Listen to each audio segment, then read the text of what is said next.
이 위를 보면 다 그냥 자기 혼자 쭉쭉쭉쭉 내려오잖아요. 다른 민족들 관계해요, 안 해요? 별로 관계 안 하고 자기네 내에서 뭐 이렇게 분열되기도 하고 뭐 이러면서도 내려와요. 근데 이쯤 오면은 무슨 일이 일어나요? 지도를 보니까. 왠지 정복 역사가 일어나가지고 조금 복잡해진 양상이 보이죠. 그럼 이때가 언제냐? 즉 남방 유다가 멸망하고 북방 이스라엘이 멸망하는 요 100년 어간에 어떤 일이 생겼느냐? 요거를 이해하는 것이 꼬리 부분을 이해하는 열쇠예요. 어떻게 열쇠냐? 북방 이스라엘이 어디에 멸망했어요? 아수르에. 남방 유다는요? 바벨론에. 그럼 아수르와 바벨론을 각각 남의 나라로 생각하면 안 돼요. 어머나. 그럼 같은 나라인가? 같은 나라인 셈이에요. 무슨 말이냐? 메소포타미아 민족이에요. 자, 메소포타미아인이라고 되어 있는 세 번째 라인의 맨 위를 보세요. 흘러내려오죠? 처음에는 이름이 뭘로 갈라져요? 아수르와 바벨론. 갈라지죠? 결국 같은 민족이에요? 다른 민족이에요? 같은 민족이잖아요.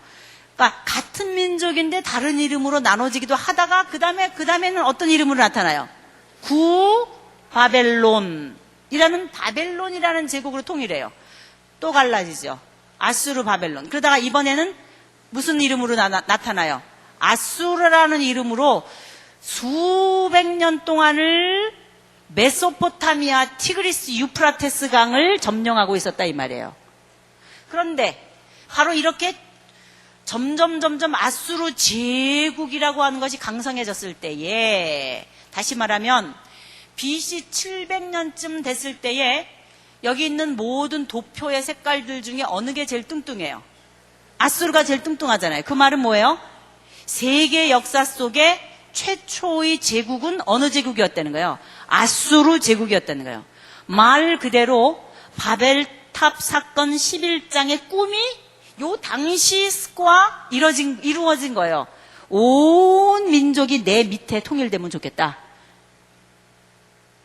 흩어짐을 면하자 했던 꿈이 실제로 티그리스 강과 유프라테스 강 하류에서 일어났는데, 그것이 무슨 제국이었다고요? 아수르 제국이었다 이 말이에요. 그런데 이 아수르 제국이 그 밑에 보니까 또 다른 색깔로 그만 갑자기 팍 끊어져 가지고 있네요. 그게 뭐예요? 신 바벨론 또는 갈대아.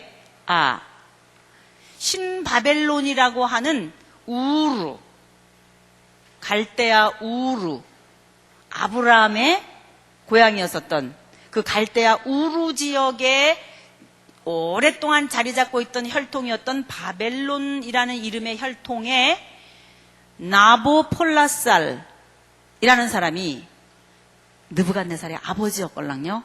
사람이 이 나보폴라살이라는 사람이 이 아수르를 점령하면서 저 아래에서부터 우루 지역에서부터 쫙 밀고 올라오는 거예요. 티그리스강, 유프라테스강인 데를 막 쫙 밀고 올라와가지고 갑자기 막 아주 신흥, 그래서 신흥 바벨론이라 그러는 거예요. 그럴 줄 몰랐는데 갑자기 막 밑에서부터 쫙 밀고 올라오더니 어디까지 올라오냐? 니느웨 이런 수도를 거쳐서 이쪽에 기름진 초생딸 지형이 이쪽 유프라테스강 상류를 거쳐서 그다음에 이쪽으로 내려와가지고 하란 있잖아요. 우리 에덴 동산이 그쯤이었다고 생각한 적 있잖아요. 에덴 그 지역까지 쳐내려왔어요. 거기가 어디냐? 갈그미스라는 데였어요. 갈그미스. 자, 이제 지도를 보겠습니다. 때로는, 자, 여기가 지금 아래가 갈대아, 이 위는 아수르라는 이름으로 늘 있지만, 이 당시에는 아수르라는 이름으로 크게 있었었는데, 갈대아에서부터 쫙 밀고 올라서 어디까지 올라갔다고요? 여기 갈그미스라고 써 있어요. 여기가 갈그미스예요. 바로 여기가 다소예요. 다소 아시죠? 여러분 누구의 고향이었어요? 바울의 고향. 여기가 다소예요. 여기가 이수스라는 데도 있고, 여기가 굉장히 중요한 지점입니다. 이 지점이. 왜냐하면 여기는 이쪽으로 가면 유럽이고요, 여기가 아시아고요, 이쪽으로 내려가면 에집트이기 때문에 그 아주 중간 지점쯤 되는 데이기 때문에 여기가 굉장히 전쟁에서 많은 많은 기록을 남긴 그런 위치예요. 이 지역이. 헬라와 페르시아, 즉 페르시아 제국을 무너뜨린 알렉산더가 전쟁을 해갖고 이긴 싸움이 이수수 전투인데 여기에요. 그러니까 대체적으로 여기가 뭐예요? 요새예요. 백마고지다 이 말이에요. 고지라는 거 있잖아요. 거기만 점령하면 그 다음 단계로 넘어가게 되는 요새. 그런 전쟁의 요새. 여기가 갈그미스예요. 여기서 여기까지 밀고 올라온 거예요. 누가 지금 올라왔어요? 느부갓네살의 아버지 나보폴라살이라는 사람 몇 가지 밀고 올라왔어요. 이 이야기를 누가 들었느냐? 바로 느고가 들은 거예요. 그래서 바로 느고가 이쪽으로 올라와 있는 나보폴라살을 만약에 제압해버리면 이쪽으로 화가닥 넘어뜨리기만 하면 어디를 다 먹을 수 있어요? 바벨론을 다 먹을 수 있잖아요. 에집트에서. 그럼 대단한 제국을 이루겠죠. 그리고 갈그미스까지 쳐 올라간 나보폴라살의 저위는 뭐이겠어요? 이 갈그미스에서 이쪽 서쪽 편으로 타가닥 넘어뜨려가지고 밑으로 쭈쭈쭈 내려가기만 하면 에집트를 먹을 수 있는 거예요. 그러니까 갈그미스, 이 하란 지역은 이 아시아 지역과 이 에집트, 메소포타미아 지역과 에집트의 헤게모니 싸움의 요새예요. 요새. 여기까지 올라와 있는 나보폴라살을 제어하기 위해서 바로 느고가 출전을 합니다. 어디로 올라가나? 화살표를 보세요. 짠짠짠짠짠짠짠짠. 어디를 거쳐가요? 여기가 어디예요 지금? 가나안 땅. 여기 지금 어느 나라가 살고 있어요? 남방 유다, 북방 이스라엘은 이미 아수르에 멸망했잖아요. 피가 섞였죠? 그런 상태라는 걸 기억하고 있어야 돼. 지금 어디가 어딘지 알아야죠. 지금 여기를 밟고 올라간단 말이에요. 누가? 바로 느고가 누구랑 싸우려고? 나보폴라살이랑 싸우려고. 그래서 이렇게 올라가고 있어요. 올라가고 있는데 무기토까지 올라갔을 때, 여기 무기토까지 올라갔을 때 이 요시아, 제가 요시아 임금부터 중요하다 그랬잖아요. 꼬리 부분에서. 제가 지금 꼬리 부분 얘기하려고 이렇게 얘기를 하는 거예요. 지금 요시아 임금이 쫓아 올라갔어요. 근데 무기토에 가서 그만 요시아 임금이 죽습니다.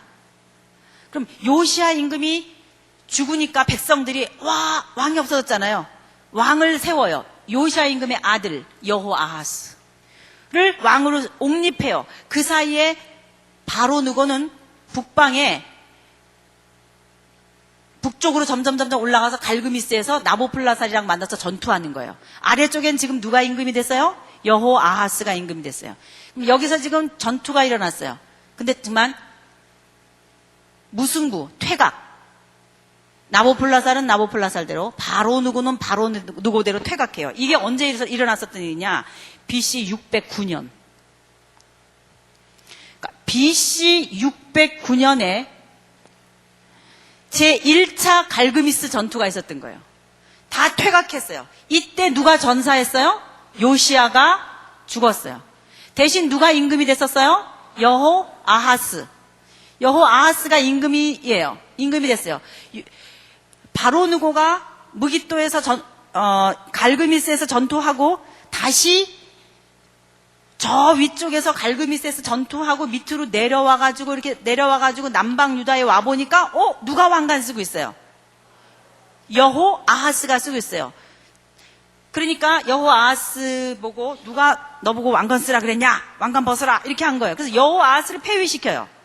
그 대신 자기가 시키는 대로 하는 왕으로 세워놔요. 그 사람이 누구냐? 여호야김. 누구라고요? 여호야김. 그러니까 요시아 임금 다음에 누구였었어요? 여호아하스. 근데 3개월 만에 폐위돼요. 누가 다시 여호야김을 왕으로 세웠어요?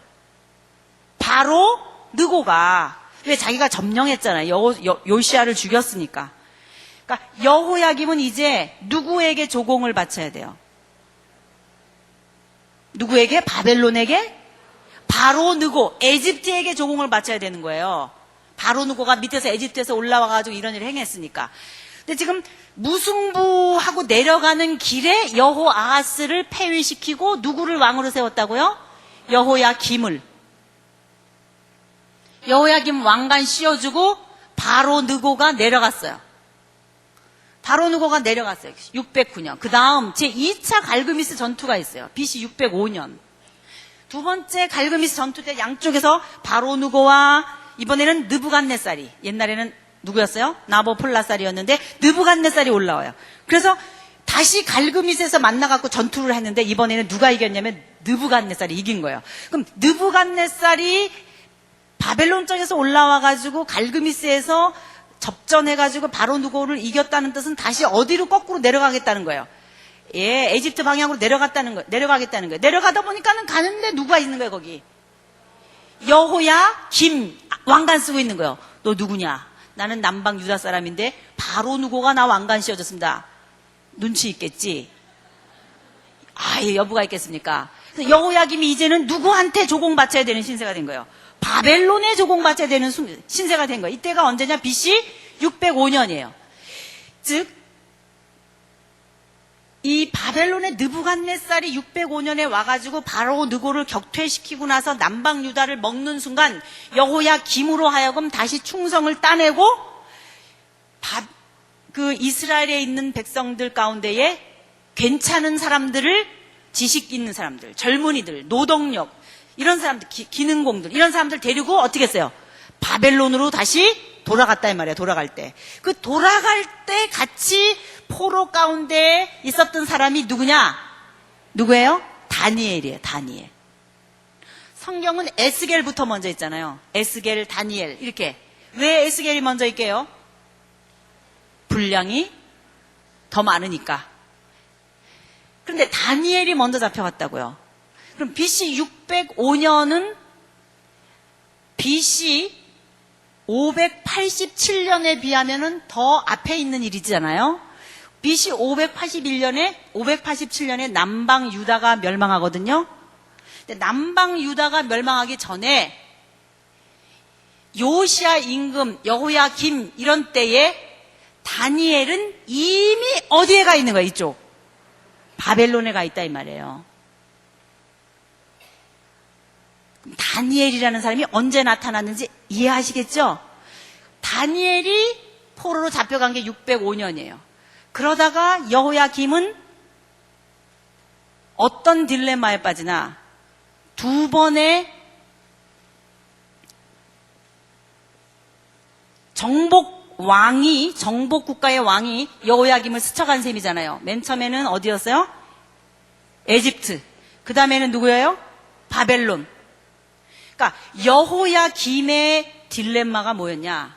앞으로 이 세계의 역사적인 정치적인 흐름은 에집트에게 헤게모니가 쥐어질 것이냐 아니면 바벨론이 잡을 것이냐 라고 하는 두 큰 세계 열강의 기류 속에 어느 편에 붙어야 더 이익일지 몰라서 고민하며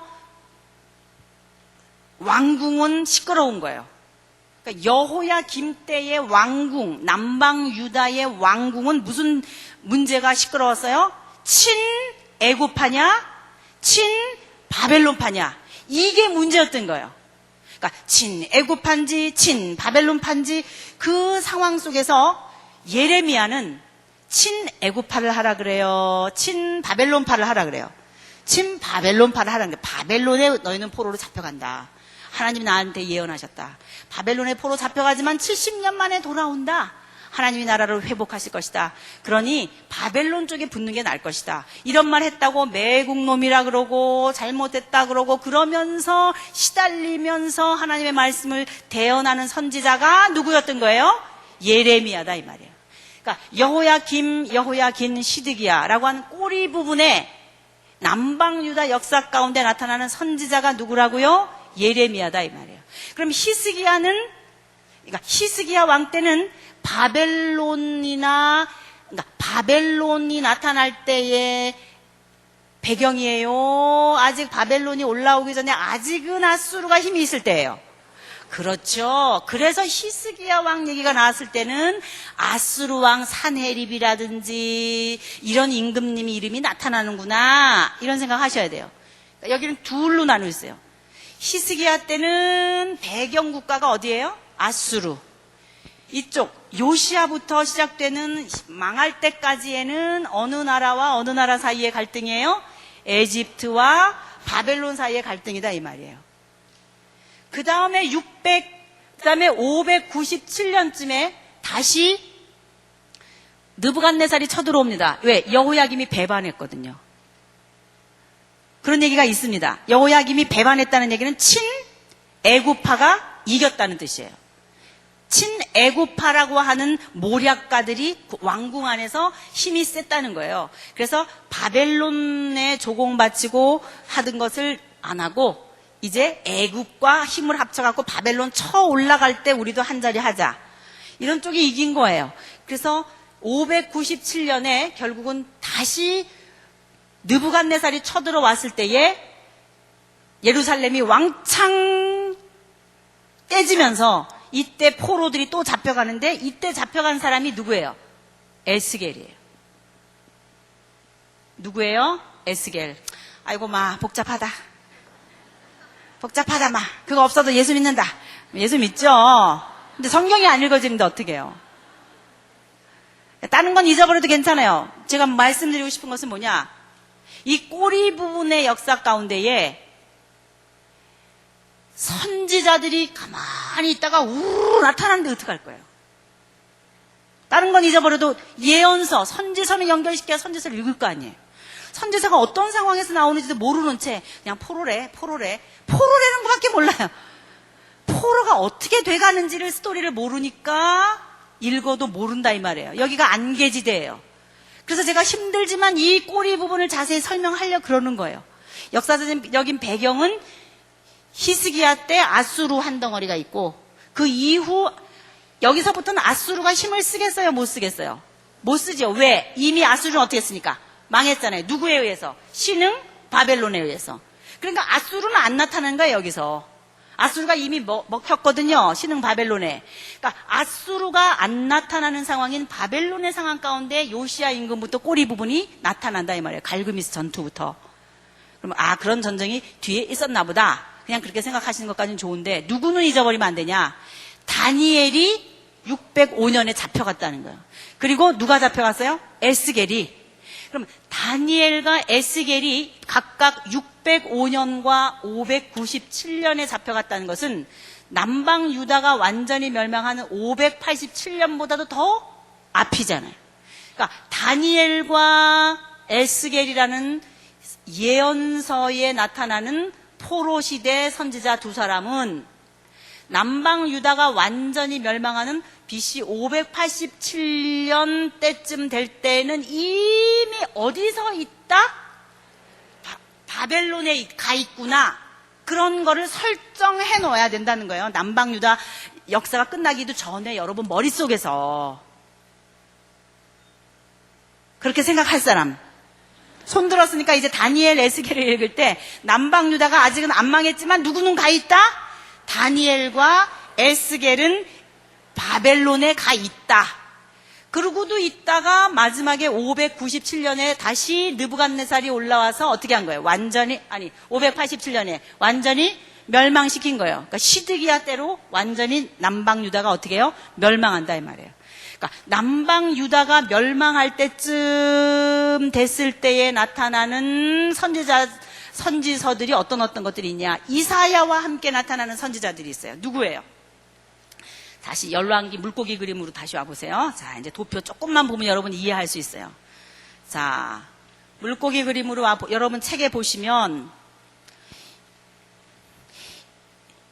거기 이사야와 함께 또 예레미야와 함께 활동하는 그때 선지자들 이름들이 나와 있죠?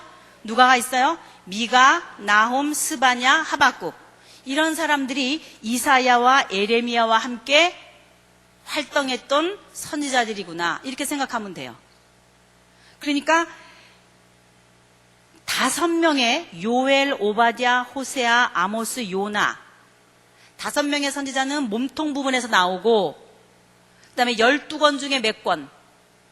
7권. 7권이 전부 이사야 때랑 예레미야 때랑 중심을 해갖고 그 안에 있다 이 말이에요. 그러면 이 7권의 선지서들이 하고 싶은 얘기가 뭐냐 이거예요. 요나는 하고 싶은 얘기가 뭔지 우리가 알았죠? 그러면 이 꼬리 부분에 숨어 있다가 우르르 나타나는 이 선지자들이 말하려고 하는 내용이 뭔가 이거예요. 그걸 알아야 돼요. 그래야 여러분 예언서를 구박하지 않아요. 뭐냐? 이거예요. 지금 여호야긴, 시드기야까지 가면 나라가 어떻게 돼요? 망해요. 끝나는 겁니다. 막을 내립니다. 구약이. 구약의 히브리 민족 하나님의 나라가 종료를 고하해요. 그럼 여러분이 이런 질문을 해야 돼요. 망할 나라 왜 세웠었을까? 하나님. 망할 놈의 나라잖아요. 진짜. 이 망할 나라를 붙잡고 이제까지 하나님이 오셨을까? 나라가 망함으로 끝나는가? 아니다! 망하지 않는다! 하나님의 나라는 이렇게 연결된다! 하고 말하는 사람들이 이 꼬리 부분의 선지자들이다 이 말이에요. 그럼 뭐라고 말하냐? 여러분들이 읽을 때 뭐 나라 이름도 많이 나오고 뭐가 어쩌고 저쩌고 맨날 망한다 어쩐다 그런 얘기 나오니까 무슨 말인지 모르지만 한마디로 말하면 이건 거예요. 하나님이 너희들 그렇게 이방 종교와 함께 살아가는 너희들에게 심판하신다. 결국은 심판이다. 그러나 구원하신다. 이거예요. 딱 두 마디. 뭐예요? 심판하시나 구원하신다. 그게 꼬리 부분에 나타나는 예언서들의 한마디 문장이에요. 뭐 하시나 뭐 하신다? 심판하시나 구원하신다. 그러니까 지금 이 부분에서는 뭐 하는 거예요? 심판하시는 거예요. 그러나 다시 어떻게 하세요?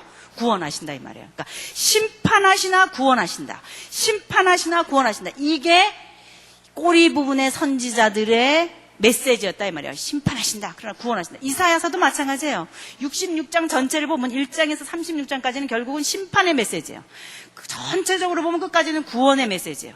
그러면서도 업 앤 다운 해요. 심판하신다. 구원하신다. 심판하신다. 구원하신다. 심판하신다. 회복하신다. 예루살렘의 딸들아 구원하신다. 이런 얘기들이 있는 거다 이 말이에요.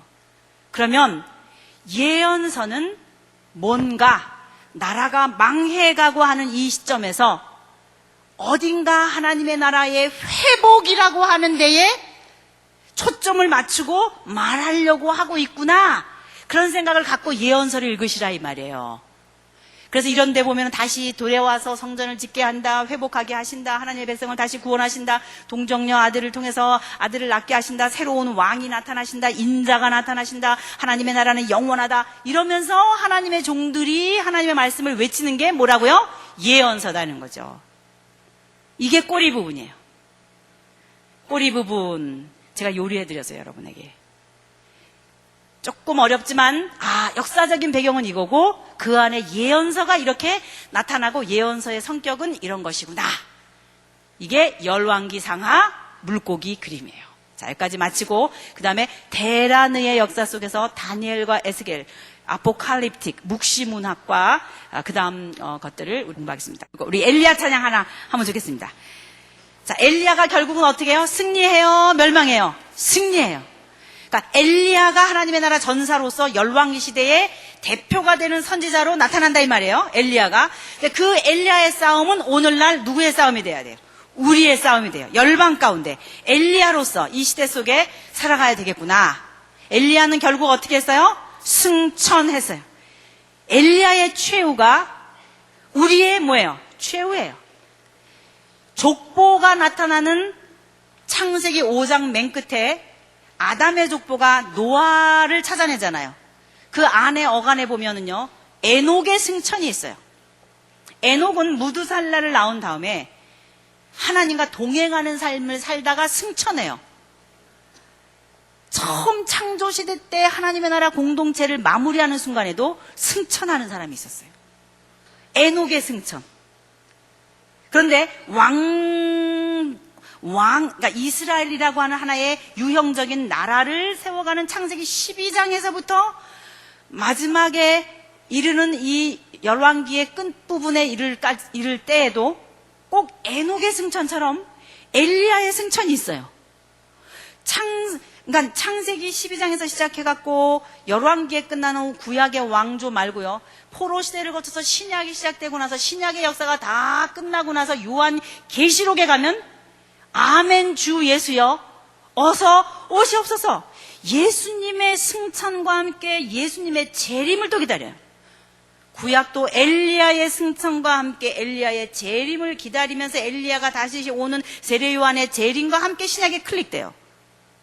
이 엘리야라는 사람은 아주 중요한 부위에서 하나님의 나라 싸움을 싸운 전사의 스토리로 이 하나님의 나라를 이어가게 하는 중요한 위치에 있다 이 말이에요.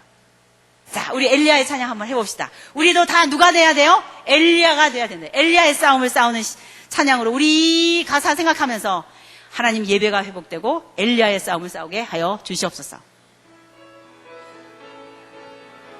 그만. 여러분 보니까 엘리야 싸움 못 싸울 것 같아요. 이렇게 서가지고 엘리야 싸움 못 싸울 것 같아요. 어떻게 싸워야 돼요? 춤추는 교회라며요. 꿈꾸는 교회라며요. 여러분 이 엘리야와 함께 춤춥시다. 엘리야의 싸움을 싸우는 여러분들 힘있게 나 하나님 나라의 엘리야 싸움 싸우고 싶다. 힘있게 한번